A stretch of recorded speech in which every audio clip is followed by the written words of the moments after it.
My name is James Cuthbert. I'm the president of Rock the Bells. Quickly, a little bit about Rock the Bells before I get into a much more interesting conversation around my guests here.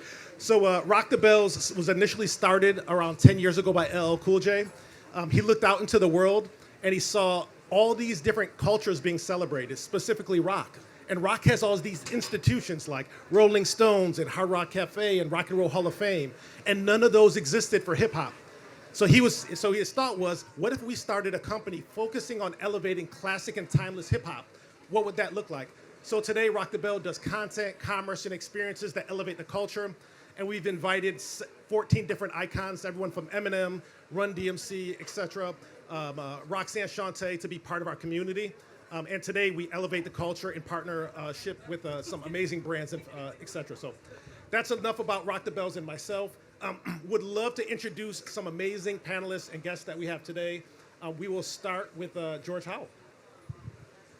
Thank you, James. George Howell, a pleasure to be with you all today. So as mentioned, I'm the co-founder of our media consultancy called KSQD, K Squared. And what we do is we do storytelling and really brand development, helping groups get to the why of who they are. And we enjoy doing that. And I'm also the founder of Baseline Media. That's a tech startup that uses kind of the tech of the moment, AI and machine learning, to evaluate news information, and former CNN international anchor. And it's just a pleasure to be here because I think the topic is top of mind, just understanding what this means for brands and the value that can come from it. So I'm excited to have the conversation. Yeah, and I will say, I actually met the power of Cannes and the power of what Brand Innovators does. I actually met George on my flight to Cannes last year, and then we had there was someone else that we had on the panel that couldn't make it. I was like, George, where are you? He's like, well, I'm kind of vacationing with my family, but dude, I'll come down. So that's the power of the networking, and that's the power of coming hanging out. So thank you so much. Yeah, and then next, Alysha would love for you to introduce yourself as well. Good morning, everyone.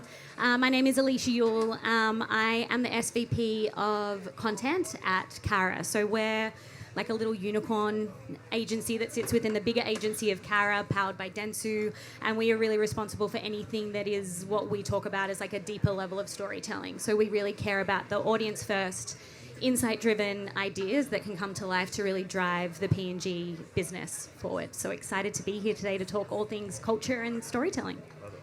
Okay, awesome. So yeah, we'll kick it off and get started. What I love is the transition from international CNN anchor, telling the news, which is why I knew you would also be amazing on the panel. No pressure, today. But as you've transitioned into your consultancy, tell me about the power of telling authentic stories. How have you taken what you've learned as an international anchor on CNN and then translated that into the business and the marketing world? Sure. One of the things that I learned at that anchor desk, and it was an evolution, a journey, right? In the beginning, my team, and I had a wonderful team, but they would craft the stories, right? So the way it works, for those who don't, it's the sausage making, but you get the information. There are teams that make sure the information's accurate, then you craft that information into a story, and there's so much information that you need a team to do it, right? Especially for a show. But what I came to realize was, even though they wrote incredible copy for me, I still needed to go in, and I needed to write that copy in my own voice. And I needed to find, in the process, really land what is my voice in this world where, I'm surrounded by people from the United Kingdom, from Australia, from Nairobi, just who am I in this puzzle, right? And that was a journey that midway through, I felt it. I got there, right? So how have I translated that?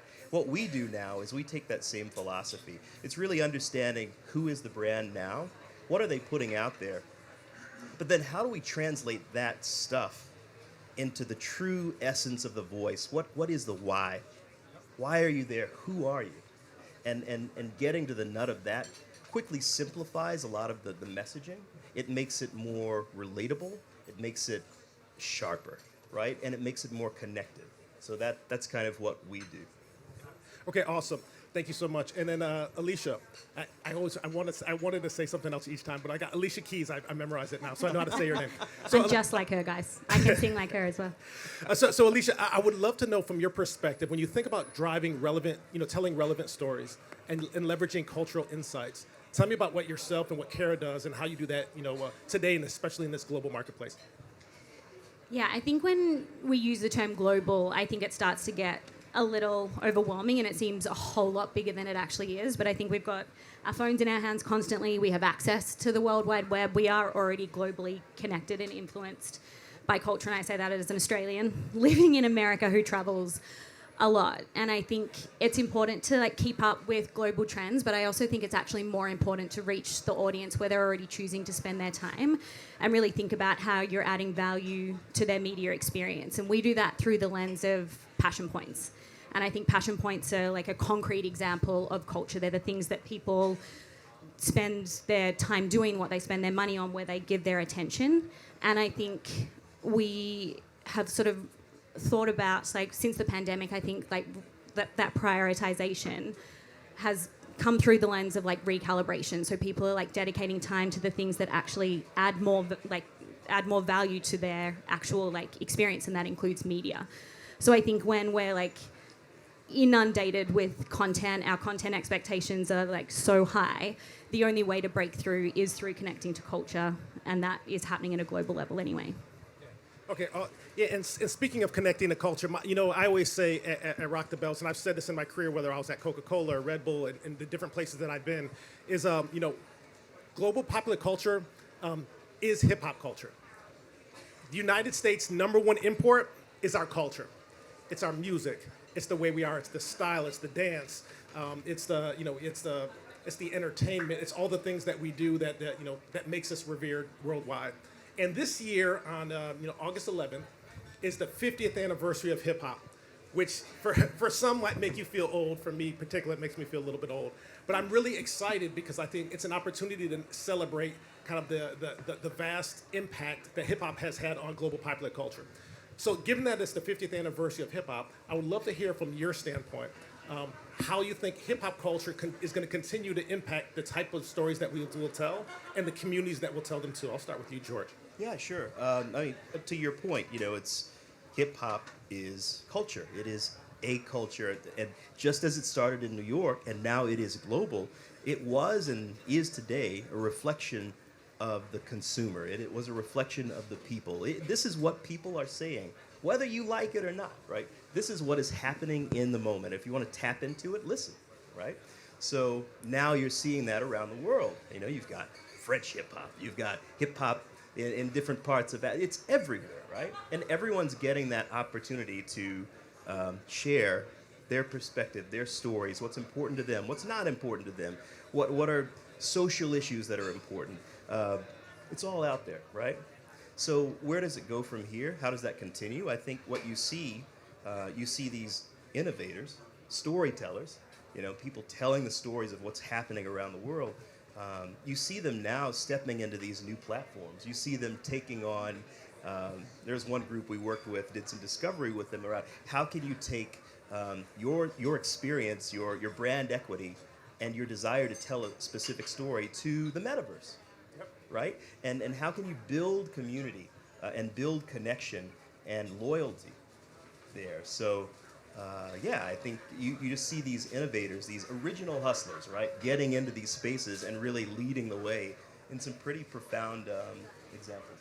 Okay. Yeah, and then in 2024, hip hop is actually going to be in the Olympics. If you didn't know, so breakdancing. I did not know that. So breakdancing is officially an Olympic Breaking sport. news. Yeah. So when you think about just even when you think about global marketing and the fact that you have hip hop culture being an Olympic sport, people were breakdancing on linoleum and on the within the streets of New York, and now they're going to be competing for a gold medal in Paris next year. Wow. When you think about the impact and the type of stories, how has hip hop culture really impacted the type of stories that you tell? I think so. What I know about hip hop, as a white girl who likes Cardi B as much as she just discovered Harry Styles, is that it's the influence, and I talk about passion points a lot as the connection to culture, but what I understand about hip hop is that it is the reflection of literally every like passion point in terms of music, culture, art, entertainment, politics, education. I think it's cool that it's a genre as well as a culture and a way of experiencing life and showing up and understanding and learning. So I think if we take that and put it towards like the stories that we're trying to tell and show up, like connecting to those passion points through the lens of like hip hop culture, that's how we have the impact. All right, awesome. Yeah, and then, one of my favorite quotes, one of my mentors, Kim Page, she's now the CMO at BET, would always tell me, she said, James, when we were at Coca-Cola, I need marketing with the uppercase M. It's meaningful, it matters, and it moves cases. And when I think about marketing that really does all three, it's marketing that not just shows up and shows the brand in a positive light, but it's also meaningful in culture. So as you think about some of the campaigns you've worked on, some of the consultancies, give me an example of a campaign that you worked on that you think really had some true meaning and actually helped to push with the point of view that actually helped to push culture forward. It's not one that I worked on, but it's one that stands out to me. It's just Travis Scott and Fortnite. Really understanding like how that, to your point, moved the needle, right? But there's something that you mentioned and something that you just alluded to that I think is very important to touch on with that. Moving the needle, but also in a way that is hyper authentic, right? It's got to connect to a message. It's got to connect to a real feeling, experience, event, something that particular artist is truly passionate about. That's what connects people. That's what draws people. And I think, as long as the connection, the brand connection aligns with that, it remains true and authentic and continues to have that gravity. Yeah. Alysha, what are your thoughts? What's your favorite campaign that you've ever done in your entire life? That's a really hard question to answer. I mean, I think I'm very lucky that I run content for Procter & Gamble, who are a global phenomenon of like programs that we could talk about for the rest of the day, from like Old Spice and the Man on a Horse to Thank You Mom at the Olympics. And I think advertising is so cool, and I mean that's why we're all here. And it's really hard for me to pinpoint one program from a P&G perspective, but I think we do a lot with film partnerships and a lot with Marvel. And I think anything that, if I sort of had to pick a partner that I think is having an impact globally, I think Marvel is doing that incredibly well. We've done a number of them with P&G, from Tide to My Black is Beautiful, but I think everything that they touch, from like the diverse cast and everyone in the MCU is just a powerhouse, to the globally recognized IP of the comics and the actual programming, to what they do with UGC.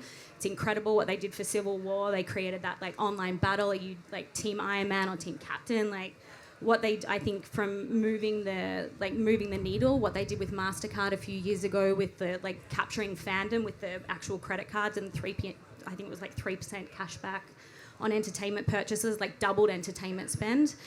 I think that's really impressive and just shows that, like, from a global perspective, like the impact that a brand can have. And then when you double down on that with brand partnerships, it's impressive. Yeah, that's awesome. So, when I think about marketing that really matters, and you think about marketing in a way that actually can help shape the conversations that we're having globally, what are some of the key conversations? This is where I go off script, you guys, so this wasn't on the list. What are some of the conversations that you would like to see brands having today? Where are some areas within culture that you think it would be great if brands would step up and have a point of view in? What are some of the issues? What are some of the areas where you believe, man, I would really appreciate it if a brand stood up and spoke? Because I believe that there's a penalty for brands who don't have a point of view. We've recently seen some examples of some brands getting penalized for having a point of view.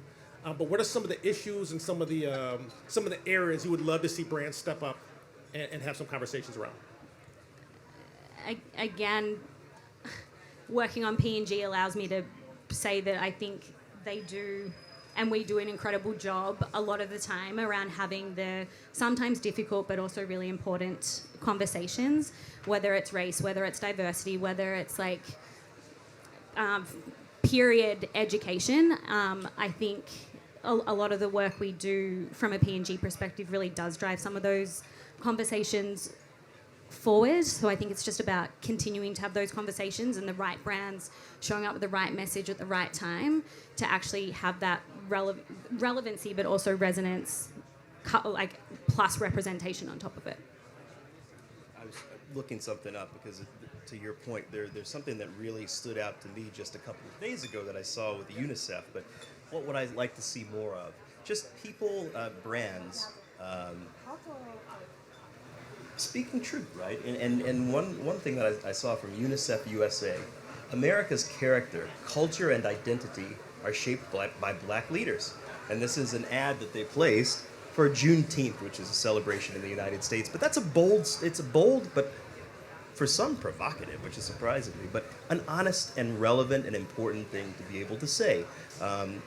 And for brands to have that courage to do so, on a number of things. There are social issues that you can touch on. There are climate issues that you can touch on. There are things of relevance that truly matter to people. And when people see that brands also recognize that it matters to them, then it draws even more connection. But it takes courage. It's easier to stand on the sidelines. It takes courage to step out in and take a position. And I think that the brands that do that thoughtfully, they benefit. Yeah, it's interesting. I think one of my favorite examples was the Colin Kaepernick ad that Nike did. Yeah. I remember, a friend of mine was in the room where they were making the decision, and when a brand is very clear on what they stand for, you can make hard decisions easy. And I think it's when the why is fuzzy for a brand, making those kind of which you think could be a little bit controversial decisions are very hard. So I thought when they stood up and they had that advertisement, which was really about just the idea of standing up and kind of just doing it and kind of going for yours and kind of like, and representation. I mean, some people thought like you're going to say this and it's going to collapse the brand, and actually the brand has continued to move forward. And what I believe is when brands stand up and stand for something, the people within that community remember it forever, and the other people who might have like an aversion, they usually fall away. And it kind of like, and the brand is better for it. Well, and just to your point here, it's interesting when brands have the courage to actually take these positions, because my opinion is it's not a zero-sum game. There are so many within this room and so many cultures here. There are so many wonderful things to talk about with so many cultures around the world. So many. So why not be able to take a position on any variety of them and talk about the beauty there? Because that's really the essence of hip hop and culture, right? It's that tapestry, right, of many different thoughts, perspectives, ideas, backgrounds, histories, all there that's shareable for you. So being able to talk about any particular one piece of that tapestry, I think, is smart. But it's honest, it is intentional, it's deliberate, and I think that's what cuts through. That's what people want. Okay, and Alysha, I would love to hear from you in the next 5 years. What are some of the things that brands are really going to need to do in order to stay relevant? You have AI threatening people's jobs, maybe, or maybe taking over the world, depends on who you ask. What are some of the things that brands need to do to begin to start to future-proof, if you can even do that, themselves going forward? Oof. When you go off script, James. I know, I stay off script. That's where I live. Yeah, remember when you said you weren't going to do tough questions? Look, I think it's all like, in order to stay like relevant and ahead of the curve and like tapped into trends, I think it ultimately just comes down to learning and being curious. And I think it is like there are things that are going to happen in 6 months that we don't even know about yet. Like AI came along out of seemingly nowhere and like it's taken over the world, might take my job, let's hope not. But I think it's about like testing and learning, like putting a little bit into a test and learn, seeing how it works, and then scaling it into the new tech, into new storytelling mechanisms, into new publishers, into proven publishers, whatever that might be. And I think it's tough to answer that question because we just don't know. Media and tech is moving faster than I can scroll through my TikTok. So I think it's just about testing and learning and then scaling from there.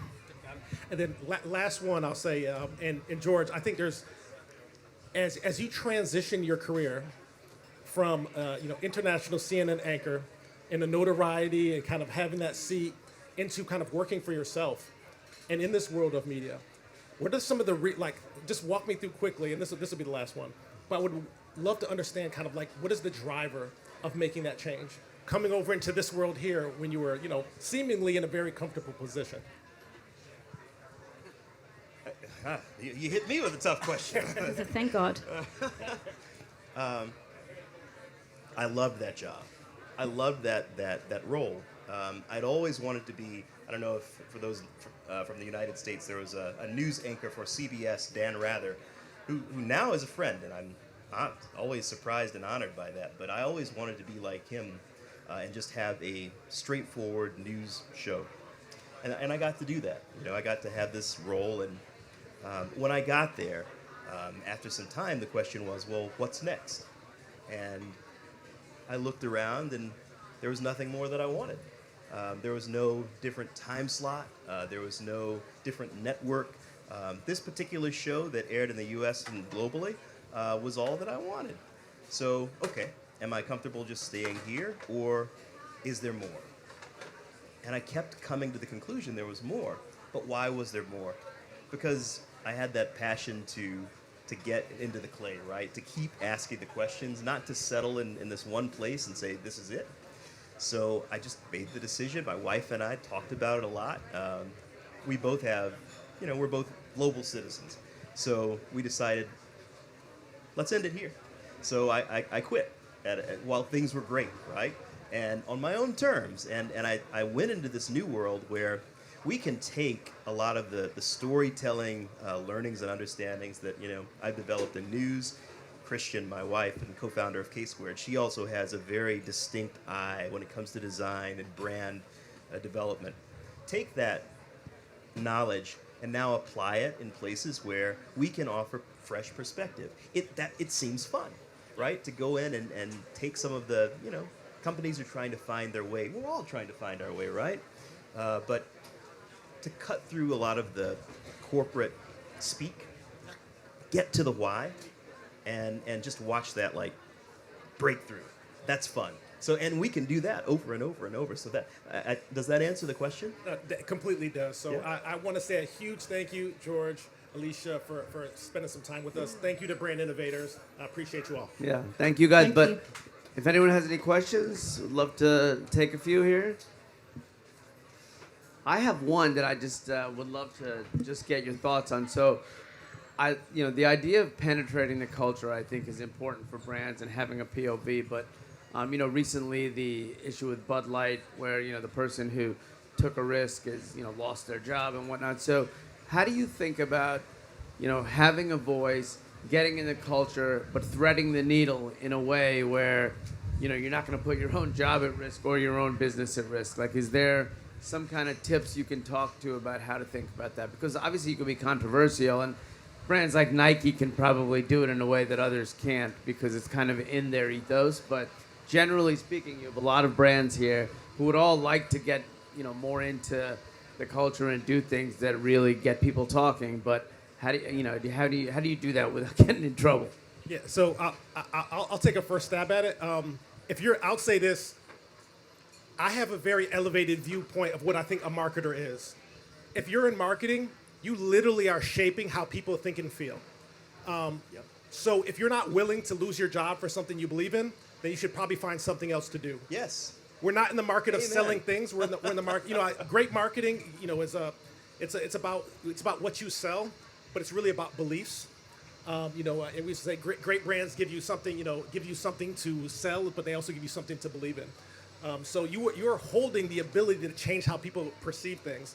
So when you do an ad and when there's an advertisement that Nike did that showed all these amazing women in sports, and I saw my daughter stand up and say, I could do that, that's meaningful. So I would say this, the execution was poor for that example, the execution was poor, but the underlying idea, if they believe in it, was then you should stand up and you should push for that. And sometimes, you might lose your job, but I would rather lose my job and stand on my beliefs than keep my job and not have a voice. Woohoo!